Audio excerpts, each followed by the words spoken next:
We're here. We're live. We're doing it. Standing up today. What the hell? Why not? Cheers, everyone. So, we are talking MRIs versus PTIs. We have such a great, well educated client base here. I mean, the Northern Virginia area is just super smart. I love the people here. I love the diversity of the folks here. So many different backgrounds, so many different career paths. I mean, us as therapists, you get to work really closely with people, really just get to learn so much. I think my career has developed so much more rapidly just because of the people we have been fortunate to treat and learn from. Um, and with that, it's an important thing that comes along. We get a lot of time to unpack folks' understanding and misunderstanding of things like MRI, X-ray. When physicians say certain things, many times physicians may mean they say something else, and out of the just sheer need for time, unfortunately, that is how third-party reimbursement has sort of shaped the field. Happy Friday, Jeff. And it just makes you not have the you can't have the quality, you can't have the one-on-one, you can't have the hand-holding, you can't have the education. And so what happens is one-liners get thrown out. Like, you have the back of a 90-year-old. The hell is that? You know who has the back of a 90-year-old? 90-year-olds. That's it. Our bodies don't degenerate in the way that many times people think it does. Movement, load, compression, these are things that our body really loves. In fact, every joint in our body is designed to withstand compression, rotation, extension, and flexion in some direction over and over again. It's literally built just to do that. In fact, if our body was built to stay real still, we would have a lot of bones and many fewer joints. So I wanted to just talk about how we diagnose issues, right? So we use a lot of different tests and measures. I mean, we understand how to look at MRI and look at X-ray and understand how to pick some of these things apart. And probably, you might not understand that there are experts in this, like radiologists, who can pick out the finest details in these things.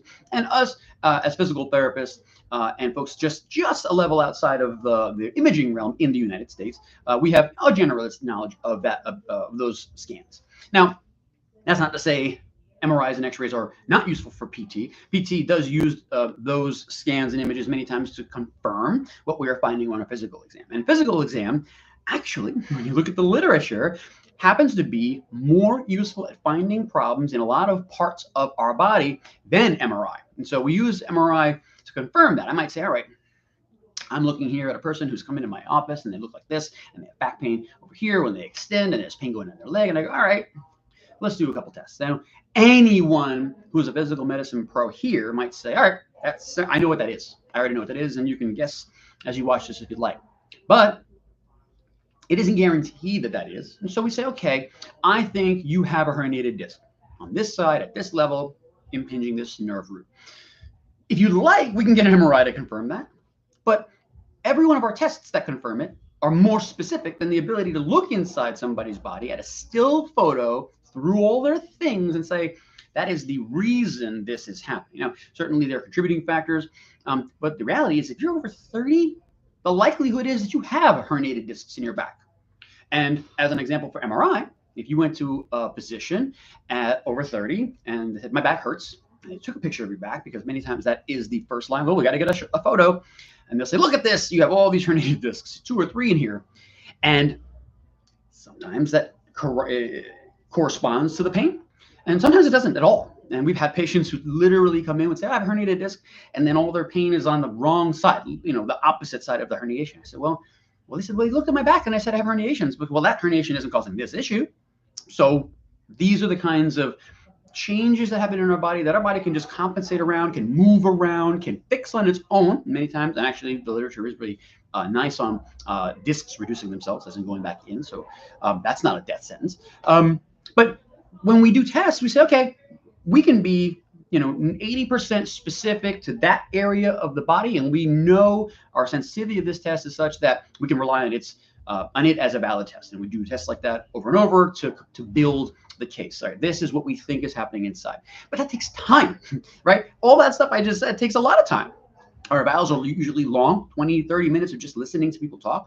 And then we get into the rest of the hour to uncover that. And when you got 6 minutes with a physician and you say, my back hurts and my hip hurts a little bit, and I just picked up something heavy, Those three things could lead to a herniated disc. Sure, they could also lead to muscle strain. They could lead to a hip muscle strain. They could lead to a knee injury. They could lead to anything.